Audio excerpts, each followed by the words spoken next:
Hey guys, it's Trey here. So, for the app review video, I have decided to go over the app Evernote with you. Most of you are probably familiar with Evernote. It's a pretty popular app for organizing notes, pictures, web articles, you name it, it will go in there. So, I actually have my own account, but I decided to set up a new one just simply because you can see some of the different things that Evernote actually has to offer right whenever you're starting out. So let's get started. I'm just going to go through some of the different evaluations that are required but also suggested. So, looking at the contents and components of the app itself. Um, so, part of the good thing about Evernote is that it's very adaptable to whatever you personally want to do with it. For instance, I just have a basic account, so that is one of the things that you have to talk about with this app is if you want to get all the features of it, you actually have to pay monthly for it. Go ahead and show you right here. You can click up here.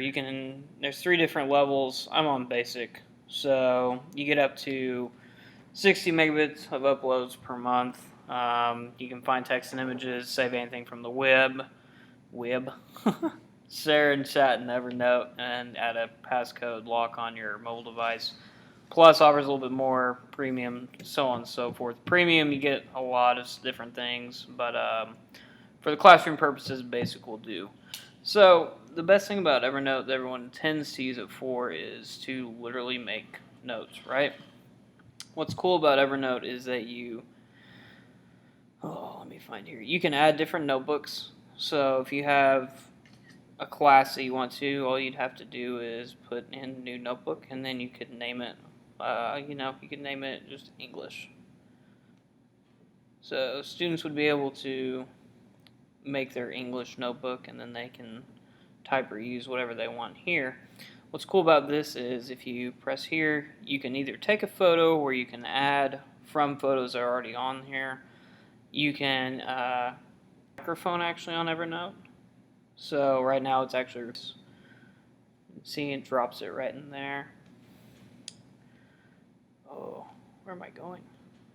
There we go. And then it has this option bar right here. You can record, you can sketch, or you can attach files from the internet. So um, that's the pretty basic Evernote. The other thing that it does as I scroll down through this list is it actually can make different notes and things like that into a checklist of things that you need to be doing, and you can literally check them off on the app. So it's very handy that way. But back to some of the requirements. So the authenticity perspective of this, Evernote's used in, I mean, I know at least 20 people off the top of my head that use Evernote. So I think it's very applicable outside of the classroom. My mom uses it just for daily stuff, for her routines and for her things that she needs to get done. Um, the differentiation, though, is one of the real key things with Evernote. You can actually change it to however you want it to look. You can add different themes and things like that. You can go small, medium, or large. And yeah, it's very personalizable. Um, you can upload different things to it, so there's not really any limit to what you can't do with it. Um, Logistically, I think that that's one of the best things about Evernote. It's really easy to use and learn.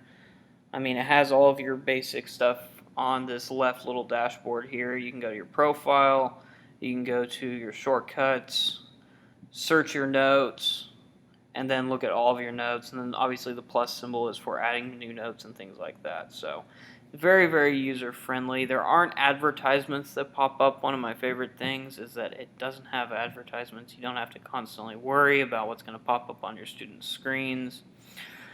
Limitations obviously is the accessibility of it. It's best on iPad, but you can use it on computers or phones. So it's very accessible in that way. Also, there's no limits on photos or anything like that. It's just how much storage and space you have. The only problem with limitations is that you do have to upgrade your packet if you want to get all of the features. Things like it's really easy to manage all your files on here too. You can organize stuff in a split second. Just for instance, you can, whenever you search in all of your, gosh, if I can remember how to do it, you can sort through all of your notes any way that you want to. You can combine notebooks if you want to. I can't get it to do it right now. Come on. It's not letting me do it right now. Anyway, you can put your notebooks together too. So that's what's really nice about it. You don't have to worry about trying to organize everything. And the only problem with this is that you could potentially get into some inappropriate content. As long as you set some ground rules about getting onto the internet and things like that, you shouldn't have a problem with that in your classroom. But yeah, it's just something you definitely need to be aware of. Moving on to the substitution versus transportation or transformation model.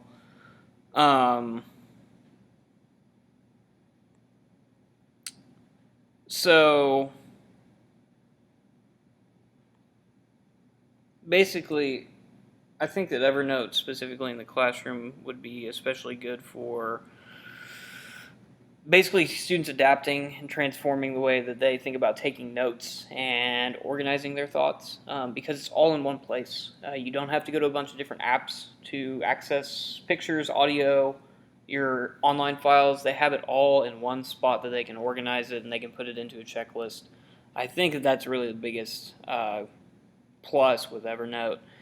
In terms of learning,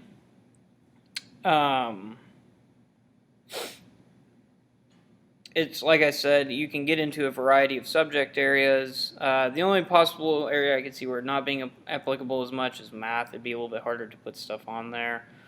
The other thing is that you can collaborate on Evernote, and so it's very easy to participate and collaborate with one another and develop new ideas. As an educator, it'd be nice to be able to get onto your students' iPads and see what they're doing on Evernote. And that way you can actually see everything that they're, getting into and learning, really. Yeah, engagement-wise and development, I think that Evernote is definitely a great app for your classroom. I think that students will find it engaging. Also, the checklist part of this, they actually get to check things off, I think are very intrinsically motivating to students. Accessibility, as long as you have iPads in your classroom, this is easy to use, and kids are going to figure it out like that. So don't worry about that. And then developmental appropriateness, I think that this is right on par with secondary education, especially with organization and everything the kids have to deal with now. So yeah, thanks for watching.